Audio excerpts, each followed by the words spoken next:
श्रीपादराजम शरणं प्रपद्ये. अध्याय 18. संत रविदास आणि श्रीपादांचे दिव्य मंगल दर्शन. मी त्या ब्राह्मणद्वया समवेत यथाकाली कुरुगड्डीस येऊन पोचलो. अनंतकोटी ब्रह्मांड नायक असलेले आदी, मध्य आणि अंत नसलेले चतुर्दश भुवनांचा सार्वभौम असे लीलावतारी भगवान श्रीपाद प्रभू कृष्णा नदीत स्नान करून बाहेर येत होते. त्यांच्या दिव्य मंगल स्वरूपाच्या अकस्मात दर्शनाने आम्ही अगदी भारावून गेलो. त्यांच्या नेत्रांमधून अपार प्रेम, करुणा, वात्सल्य ओसंडून वाहत होते. ते माझ्या जवळ आले. मी भांबावून जाऊन काय करावे हे मला सुचलेच नाही. ते स्वतःच मला नमस्कार करण्यास सांगत होते. मी त्यांना चरणस्पर्श केल्यावर त्यांनी कमंडलूतील पवित्र जल माझ्या अंगावर शिंपडले. मी ते मुख झालो. ते आपल्या मधुर वाणीने म्हणाले, बेटा शंकर भट, मी तुझ्यावर प्रसन्न झालो आहे. त्या मधुर वाणीचे वर्णन मी शब्दात करू शकत नाही. त्यांची वात्सल्यपूर्ण दृष्टी माझ्यावर पडली आणि मी कृतार्थ झालो. समस्त भूतलावरील आपल्या अनंत शक्तीने विराजमान असणाऱ्या श्रीपादांनी आपला वरदहस्त माझ्या शिरावर ठेवला. माझी कुंडलिनी शक्ती जागृत झाली आणि मला दिसणारी सारी दृश्यसृष्टी अंतर्धान पावल्यासारखी अनुभूती आली. हजार सागर एकदम येऊन मला आलिंगन देत असल्याचा भास झाला. अनंत शक्तीचा विद्युत प्रवाह माझ्या नसानसांमधून वाहत गेल्यासारखा वाटून मोठा दाह झाला. माझे डोळे आपोआप मिटले गेले. नाडी आणि हृदयस्पंदन दोन्ही थोड्या वेळासाठी थांबले होते. माझे मन निर्विकार आणि निश्चल होऊन अनंत शून्यात हरवले. माझ्या हृदयातील चैतन्य अनंत अशा विश्वचैतन्यात विलीन झाल्यासारखे भासले. या अवस्थेत मी अत्यंत आनंदात होतो. त्याचे वर्णन शब्दाने करता येणे कठीण आहे. या अत्युच्च आनंदाच्या अवस्थेत माझ्यातून कोट्यानुकोटी ब्रह्मांड सृष्टी स्थिती लय पावत आहेत असे मला भासमान झाले. मी यापासून भिन्न नाही असा दृढ विश्वास वाटत होता. मीचा लय झाल्यामुळे मी अव्यक्त अशा आनंदात होतो. हे सर्व मला चित्रविचित्र वाटत होते. तेवढ्यात श्रीपाद प्रभूंनी आपल्या कमंडलूतील जल मोठ्या प्रेमभावाने माझ्यावर प्रोक्षण केले आणि मी सहस्थितीत आलो. संपूर्ण विश्वाचे आदिगुरू असणारे श्रीवल्लभ माझ्याकडे हजार मातांची वात्सल्य डोळ्यात आणून पाहत मंद मंद स्मित करीत होते. यवनांना श्रीवल्लभांचे दर्शन. माझ्याबरोबर आलेल्या ब्राह्मणद्वयांना श्रीपाद प्रभूंबरोबर बोलणे किंवा पादस्पर्श करण्याचे धैर्य नव्हते. श्रीपाद स्वामी मला म्हणाले, तुझ्याबरोबर आलेले हे दोन अपरिचित कोण आहेत? मी म्हणालो, प्रभू, आपल्या दिव्य चरणांचे दर्शन घेऊ इच्छिणारे हे दोन ब्राह्मण आहेत. त्यावर प्रभू म्हणाले, हे ब्राह्मण दिसत नाही, गोमांस खाणारे यवन दिसतात. खरे का खोटे हे तू त्यांनाच विचार. एवढ्यात ते ब्राह्मण म्हणाले, आम्ही ब्राह्मण नाही, यवन आहोत, यात संदेह नाही. आम्ही कुराण वाचतो. त्यांच्या या वक्तव्यावर मी स्तंभितच झालो. श्रीपाद वल्लभ नावाने मायावेशाने संचार करणाऱ्या जगतप्रभू श्री दत्तात्रय स्वामींना ओळखणे अनेक जन्मांचे पुण्यफल आहे. त्या स्थिर भावात भक्तिभाव संपूर्ण रूपाने वाटणे म्हणजे महद्भाग्य आहे. गोमातेत सर्व देवता वास करतात. गायीविना घर स्मशानासारखे असते. श्रद्धेने गोसेवा करणारे मला खूप आवडतात. गायीचे दूध पुष्टीदायक आणि तुष्टीदायक असते. ब्राह्मण जन्म घेऊन गोमांस खाणारा शिक्षेस पात्र असतो. यज्ञ याग करताना शेळीचे बलिदान दिले जाते. यज्ञ पशु म्हणून शेळी अथवा इतर पशुसुद्धा त्यांच्या नीच योनीतून विमुक्त होऊन पुढे उत्तम जन्म प्राप्त करतात. यज्ञ पशुला चांगला जन्म मिळावा यासाठी यज्ञ करणारा महायोगी तपोबल आणि योगबलाने समृद्ध असावा लागतो. जर तो योगी असा समर्थ नसेल तर त्याला प्राणी हत्या केल्याचे पापच लागते. देशकालानुसार धर्मकर्म पद्धतींमध्ये थोडा थोडा बदल होत असतो. यवन असणाऱ्या तपस्वींनी गोमांस भक्षण केले तरी परमेश्वरार्पण बुद्धीने केलेले कर्म गाय आणि तिच्या संततीस उत्तम जन्मच मिळवून देते. परंतु असे न केल्यास मात्र महापाप लागते. म्हणून गोहत्या शास्त्रानुसार महान पाप आहे. कौरव पांडवांच्या युद्धासाठी कोणते क्षेत्र धर्मक्षेत्र आहे याचा शोध करण्यासाठी अर्जुन व श्रीकृष्ण निघाले. त्यांना एका शेतात शेतकरी पाणी देत असलेला दिसला. पाण्याचा प्रवाह अडविण्यासाठी त्याला एका मोठ्या दगडाची आवश्यकता होती. तो अशा दगडाच्या शोधातच होता. इतक्यात त्याचा मुलगा वडिलांसाठी जेवण घेऊन आला. जेवण झाल्यावर पाणी अडविण्यासाठी जेव्हा दगड मिळाला नाही तेव्हा त्याने आपल्या मुलाचा वध केला आणि त्याचे मृत शरीर दगडाप्रमाणे पाणी अडविण्यासाठी ठेवले. त्यावेळी शेतकरी आणि त्याचा मुलगा या दोघात मारण्याची क्रिया करताना कोणताही भाव नव्हता. ते दोघे निर्विकार होते. शेत पिकवून सर्वांना आहार द्यावा एवढेच त्या शेतकऱ्यास ज्ञात होते. तोच त्याचा धर्म होता. शेतकरी फळाची आशा न करता आपले कर्म अत्यंत श्रद्धाभावाने करीत होता.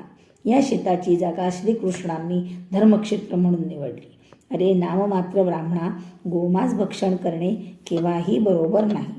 पूर्वपुण्याईने आणि पूर्व पितृदेवतांच्या प्रार्थनेने तसेच माझ्या अपार कारुण्याने तुम्हाला माझ्या दर्शनाचा लाभ झाला.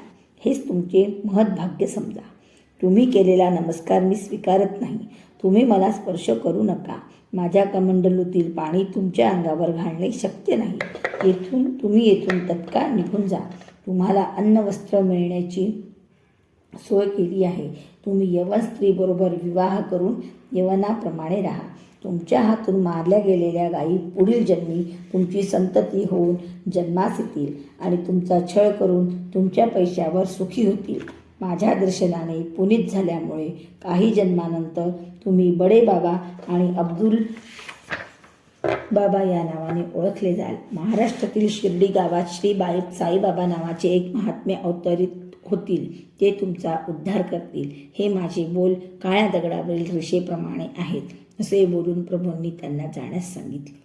मी आणि श्रीपाद प्रभू दोघेच होतो. तेव्हा तेथे रविदास नावाचा एक रजक आला. रविदास श्रीपाद प्रभूंना सारखा प्रणाम करीत होता, परंतु प्रभू त्याच्याकडे दुर्लक्ष करीत होते. थोड्या वेळाने त्याच्याकडे पाहून श्रीपाद मंद हसले. याचे मला आश्चर्य वाटले. श्रीपाद वल्लभ स्वामींनी माझ्या कपाळाच्या मध्यभागी जोरात दाब दिला. तेव्हा माझ्या नेत्रचक्षूंसमोर चित्रविचित्र दृश्य दिसले. श्रीपाद स्वामींचा भक्तांवर अनुग्रह.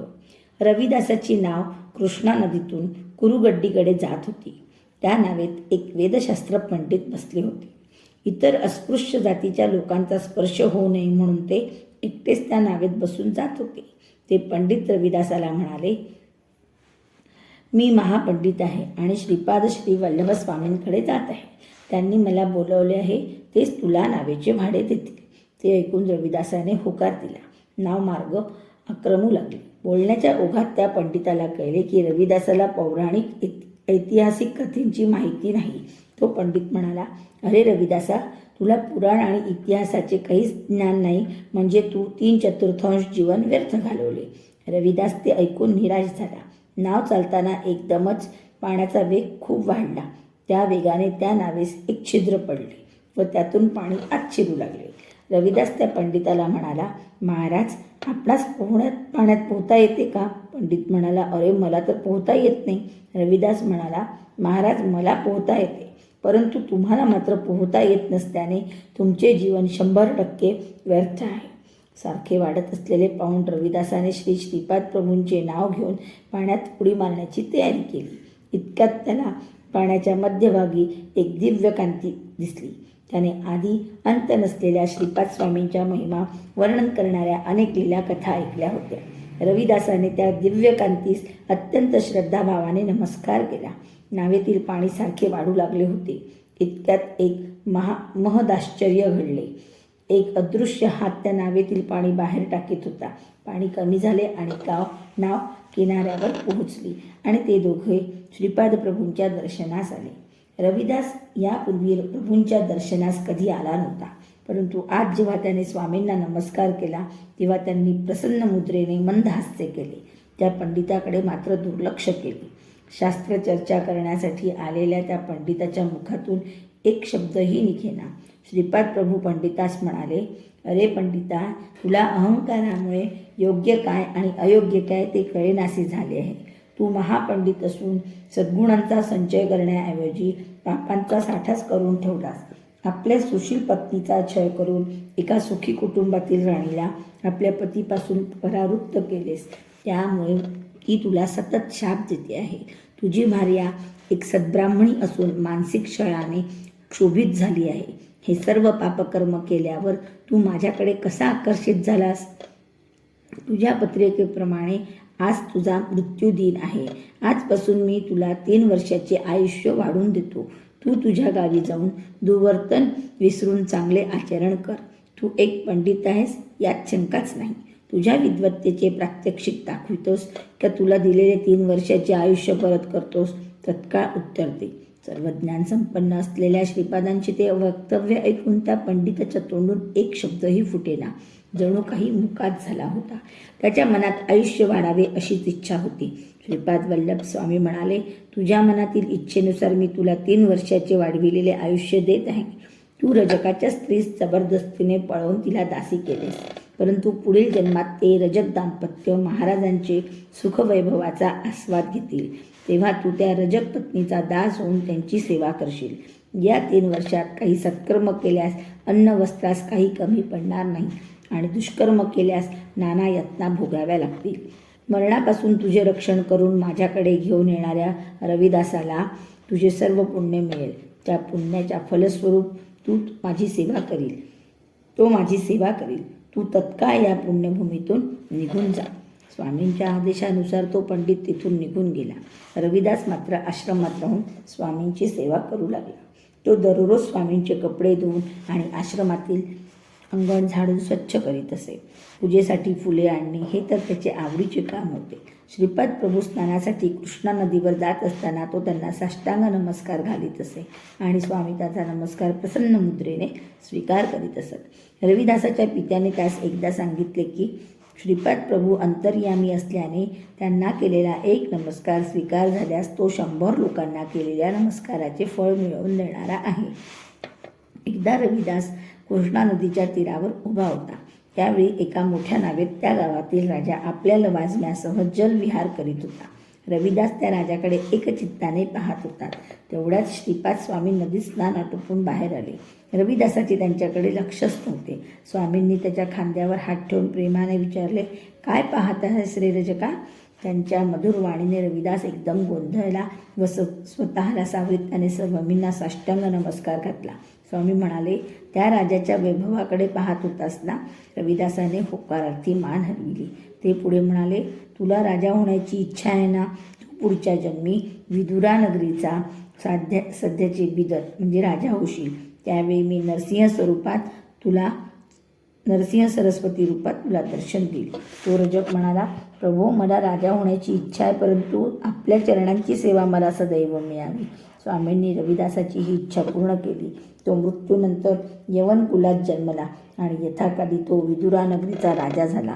राज्य वैभव उपभोगून जीवनाच्या उतार वयात त्यास श्री नरसिंह सरस्वती स्वामींचे दर्शन झाले. त्यांच्याच कृपेने त्यास पूर्वजन्माची आठवण झाली आणि तो नृसिंह सरस्वती स्वामींच्या चरणांवर नतमस्तक झाला. त्याने स्वामींना आपल्या राजधानीत नेऊन मोठा सन्मान केला. खिरीने भरलेले अक्षय पात्र. आम्ही सर्वजण बसलो असताना एक तरुण ब्राह्मण तेथे आला. तो दुरून आला असल्याने त्याचे पाय धुळीने भरले होते. त्याचे नाव वल्लभेश्वर शर्मा असे होते. त्याचे गोत्र काश्यप होते आणि तो अपस्तंभ शाखेचा होता. श्रीपाद प्रभू पिठिकापूरहून येणाऱ्या भक्तांना आपल्या आत्मीयांची सविस्तर माहिती, त्यांचे क्षेमकुशल विचारत असत. हा सर्वज्ञानी असणाऱ्या श्रीपादांचा आवडता छंद होता. वल्लभेश्वर पिठिकापूरहून आला होता. त्याला स्वामींनी आपल्या नातलगांचे संबंधितांचे क्षेमकुशल विचारले. मध्यान्नाची वेळ झाली होती. स्वामींचे शिष्य भिक्षा घेऊन आले होते. इतक्यात काहीतरी घेण्यासाठी स्वामींनी आपला दिव्य हात वर केला आणि एक चांदीचे पात्र हातात घेतले. त्यात खीर भरलेली होती. तिथे जमलेल्या शिष्यांना खीर वाटून दिली, परंतु ते भांडे खिरीने भरलेलेच राहिले. श्रीपाद प्रभूंनी शिष्यांनी आणलेली सर्व भिक्षा नदीच्या पाण्यातील जलचरांना देण्याचा आदेश दिला. त्यानुसार रविदास सर्व भिक्षांना घेऊन कृष्णेच्या तीरावर गेला. नदीतील जीवजंतूंना सुद्धा स्वामींचा प्रसाद मिळावा हा त्याचा संकल्प होता. श्रीपाद श्री वल्लभ मला वल्लभेश्वराच्या जवळ बसण्यास सांगत होते, परंतु त्याच्याजवळ रविदास बसला होता. माझ्या बाजूस सुबण्णा शास्त्री नावाचा एक कानडी ब्राह्मण बसला होता. एक गरीब ब्राह्मण आपल्या मुलीचे लग्नासंबंधी प्रभूंना विचारत होता. प्रभू म्हणाले, मी असताना तुम्हाला काळजी कशाची? जे लोक पापी असतात त्यांनाच भय असते. प्रभू पुढे म्हणाले, हा वल्लभेश्वर शर्मा तुझा जावई होण्यास अगदी योग्य आहे. सुबण्णा शास्त्री त्याला पौराहित्य शिकवित आहेत. वल्लभेश्वराकडे वळून स्वामी म्हणाले, तुझ्या मातापितरांची अशी इच्छा आहे की त्यांना पिंडदान करावे. श्रद्धाभावाने आणि मंत्रोच्चारासह केलेले पिंडदान पितरांना पोहोचते. पितृदेवतांचा शाप घेणे चांगले नसते. गरुड पुराणातील मंत्र उच्चारल्यानंतरच विवाहाच्या मंत्राने उच्चारण करावे असे शास्त्रवचन आहे. तसेच विवाह मंगल्यासाठी हळकुंड स्वीकारावे. आज तुम्हाला मिळालेला प्रसाद अत्यंत दुर्लभ आहे. पिठिकापुरममध्ये मल्लादी लोक, व्यंकटप्पा, श्रेष्ठी महाराज आणि वत्स महाराज नैवेद्यासाठी खीर घेऊन आले. तोच नैवेद्य तुम्हाला प्रसाद म्हणून दिला आहे. ब्रह्म, राक्षस, महापिशाच्याच्या बाधेने पीडित असलेल्या लोकांची बाधा या प्रसादाने तात्काळ निवृत्त होते. दारिद्र्य आणि दुःखाने पीडित असलेल्या लोकांना या प्रसादाचा स्वीकार केल्याने संपदा आणि अभिवृद्धी लाभते. हे दिव्य भाषण ऐकून माझ्या डोळ्यात अश्रू दाटून आले. सद्गदित झालेल्या कंठाने श्रीपाद स्वामी म्हणाले, या 3 वंशांशी माझा ऋणानुबंध कालातीत आहे. त्यांच्या वात्सल्य भक्तीने मी त्यांच्या अंकित होतो. मला कुठेही जेवणास न मिळाल्यास मी सूक्ष्म रूपाने जाऊन तिथे यथेच्छ जेवण करतो. जे कोणी माझी वात्सल्यपूर्ण भावाने सेवा करतात त्यांच्या घरासमोर मी बाल्य स्वरूपात खेळत असतो. माझ्या पावलांचा सुमधुर आवाज माझ्या भक्तांच्या हृदयात प्रतिध्वनित होतो. रात्रीच्या वेळी कुरगड्डी गावात माझ्या संमतीशिवाय कोणी राहू शकत नाही. यक्षिणी, ब्रह्मराक्षस, महापिशाच्य महाआरतीच्या वेळी आक्रोश करतात. मी त्यांची त्या पिशाच्य योनीतून सुटका करून नवीन देह प्राप्त करून देतो. देवता, गंधर्व, यक्ष, अदृश्य शक्ती यांसारखे उच्च पदास पोहोचलेले जीव माझ्या दर्शनास येतात. महासिद्ध, महायोगी, तपस्वी, महापुरुष माझे दर्शन, स्पर्श व संभाषणाचे भाग्य प्राप्त व्हावे अशी इच्छा मनात धरून अनेक कष्ट झेलून माझ्याकडे येतात. तुम्ही आनंदाने नाम रूपाला ओलांडून पुढे जाल ही श्रीपाद प्रभूंची अनुल्लंघनीय आज्ञा होती. आम्ही शेजारी असलेल्या गावी जाऊन पोहोचलो. त्या कन्येचा पिता स्वतःच्या घरासमोर वधूवरांना बसवून सुब्रमण्यम शास्त्रीकडून मंत्र म्हणून घेत होता. शास्त्रींना विवाह संस्काराचे मंत्र येत होते, परंतु अंतिम संस्काराच्या मंत्राची माहिती त्यांना नव्हती. श्रीपादाचे ध्यान करून सुबण्णा ब्राह्मणाच्या स्थानी बसले. त्यांच्या मुखातून आपोआप मंत्र उच्चारण होऊ लागले. याचे त्यांना स्वतःलाच आश्चर्य वाटले. याप्रमाणे सर्व मंत्रोच्चारण झाल्यावर त्या वधूवरांचा विवाह संपन्न झाला. कन्येचा पिता निर्धन व होणारा पती गरीब असल्याने त्याने मंगळसूत्राऐवजी हळकुंड दोऱ्याने बांधून वधूच्या गळ्यात घातले. विवाहासाठी आलेले ब्राह्मण विवाह संप्रदायानुसार न झाल्याने निंदा करीत लग्न मंडपातून निघून गेले. वल्लभेश्वराला आई वडील नव्हते. मुलीचे आई वडील, पुरोहित आणि मी असे 5 लोकच लग्नास उपस्थित होते. विवाहानंतर नवदाम्पत्यासह आम्ही श्रीपाद स्वामींच्या दर्शनासाठी गेलो. श्रीपाद स्वामींनी आम्हाला आशीर्वाद देऊन आनंद व्यक्त केला आणि आम्हास त्यांच्या समवेत थोडा वेळ ध्यानधारणा करण्याची अनुज्ञा केली. मी ध्यानात बसताच माझ्या डोळ्यासमोर वल्लभेश्वराच्या भविष्यात घडणाऱ्या घटनेचे एक एक चित्र येऊ लागले. वल्लभेश्वर एक व्यापारी झाला होता. त्याने मिळणाऱ्या नफातून काही भाग वेगळा ठेवून त्याचा उपयोग कुरोपुरी सहस्त्र ब्राह्मण भोजनास करण्याचा नवस केला होता, परंतु तो संकल्प पूर्ण करण्यास तो विलंब लावित होता. श्रीपाद श्रीवल्लभ कुरोपूर क्षेत्री अंतर्धान पावले. ते गुप्त रूपाने संचार करीत होते. कुरोपूर या क्षेत्री प्रभूंच्या पादुका मात्र होत्या. वल्लभेश्वराने धन संपादन केले व ते घेऊन तो कुरोपुरी आपला संकल्प पूर्ण करण्यासाठी येण्यास निघाला. मार्गात त्यास 4 चोर यात्रिकांच्या वेशात भेटले. थोडे अंतर बरोबर चालल्यावर त्या 4घापैकी एका चोराने वल्लभाचार्यांचा वध केला व त्यांच्या जवळील धन घेण्याचा प्रयत्न करू लागला. तितक्यात श्रीपाद प्रभू तेथे त्रिशूलधारी यतीच्या वेशात प्रगट झाले. वल्लभेश्वर चोराने मारण्यापूर्वी श्रीपाद स्वामींच्या ध्यानात मग्न होता. आपल्या भक्ताचे रक्षण करण्यासाठी प्रभू तात्काळ धावून आले होते. त्यांनी 3 चोरांना आपल्या त्रिशूलाने मारून टाकले. 4था चोर अत्यंत केविलवाण्या स्वरात स्वामींना म्हणाला, महाराज, मी चोर नाही. दयावंत प्रभूंनी त्या 4थ्या चोरास अभयदान देऊन विभूती दिली व म्हणाले, वल्लभेश्वराचे शिर आणून त्याच्या धडास जोडून ठेव. त्याप्रमाणे ठेवताच स्वामींनी त्या मृतदेहाकडे अमृत दृष्टीने पाहिले. दुसऱ्या क्षणीच वल्लभेश्वराला नवजीवन प्राप्त होऊन तो झोपेतून उठून बसल्याप्रमाणे उठून बसला. त्या चौथ्या चोराने वल्लभेश्वराला झालेला प्रकार सांगितला. त्याला झालेल्या आनंदाला सीमा नव्हती. श्रीपाद प्रभूंचे प्रत्यक्ष दर्शनाचे भाग्य न लाभल्यामुळे मात्र त्यास वाईट वाटले. वल्लभेश्वरामुळे श्रीपाद प्रभूंचे दर्शन घडल्याने तो चौथा चोर अत्यंत आनंदित होता. वल्लभेश्वर कुरवपूरला येऊन पोहोचला. त्याने 1 सहस्त्र ब्राह्मणाऐवजी 4 सहस्त्र ब्राह्मण भोजनांची आराधना केली होती. श्रीपाद स्वामींचे विराट स्वरूप. आम्ही सर्वजण डोळे झाकून ध्यानात बसलो होतो. मला वल्लभाचार्यांच्या भविष्यात घडणाऱ्या घटनेचे चित्र दिसत होते. तितक्यात डोळे उघडण्याची श्रीपाद प्रभूंनी अनुज्ञा दिली. ते म्हणाले, कोणतेही कार्य अकारण होत नाही. प्रत्येक कर्मासाठी काही ना काही कारण असते. सृष्टीचे विधान विचित्र विचित्र आहे. निर्गुण निराकार असा मी तुमच्यासाठी साकार रूपात अवतरित झालो आहे. हे पाहून तुम्हाला आश्चर्य वाटेल. परिमित आणि अवधूत नसलेला मी तुम्हास परिमित आणि अवधूत असल्याचा भास होतो व तसा अनुभव सुद्धा येतो. हा फार गुंतागुंतीचा विषय आहे. सर्व शक्ती माझ्या स्वाधीन आहे. या अनंत कोटी ब्रह्मांडात प्रत्येक अणुरेणूमध्ये मीच भरून राहिलो आहे. अणुरेणूंना एकत्र करून ठेवणारा संकल्प स्वरूप मीच आहे. या अणुअणूला वेगवेगळे करून नूतन सृष्टीची निर्मिती करण्यासाठी जी स्थिती हवी असते त्यासाठी प्रळय काळ साधणारा असा रुद्ररूप ही मीच आहे.